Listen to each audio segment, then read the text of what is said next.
The Noble Lady Baroness Morgan, in very clearly introducing these amendments, said that this group might not get feisty.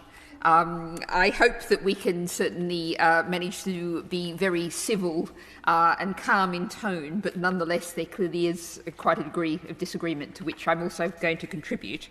In concluding the Noble Lady's remarks, she said this is a UK institution embodying UK values, and I do think that seems to deny the reality of devolution in the UK, and indeed the practicality that it's entirely possible that at least one of these nations could be an entirely separate nation very soon, and that is the practical reality.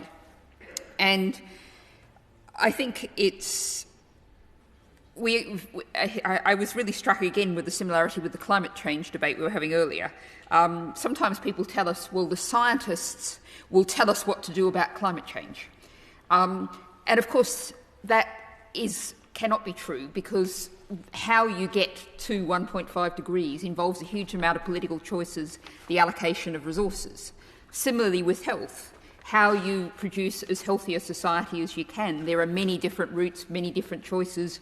Whose health are you talking about? These are all things that are political choices. Now, the Noble Lady Baroness Fraser said this is about data, not delivery.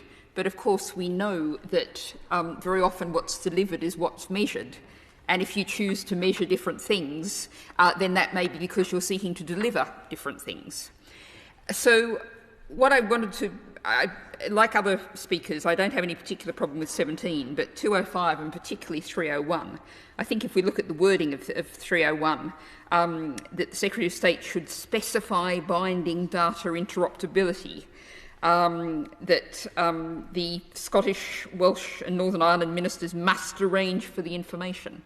I don't speak for the Scottish Government, albeit that it has some green elements, but I would be surprised if they would accept that kind of wording.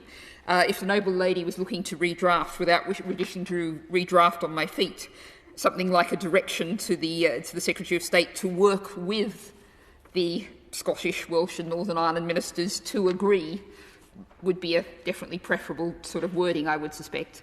But I agree really with the Noble Lady Baroness Finlay, who gave us some very detailed and informed comment on this, that the best way I would suggest to achieve this is by institutions at an operational level working together to find ways to link things up. And I think if we take the example given by the Noble Lady Baroness Fraser about the situation of her daughter, I think we can all be very annoyed that that apparently rather simple situation hasn't been sorted out. But I don't think law drafting through your Lordship's chamber is the way to sort that problem out. I think that it needs to be at a very different kind of level, and it needs to be sorted out as soon as possible.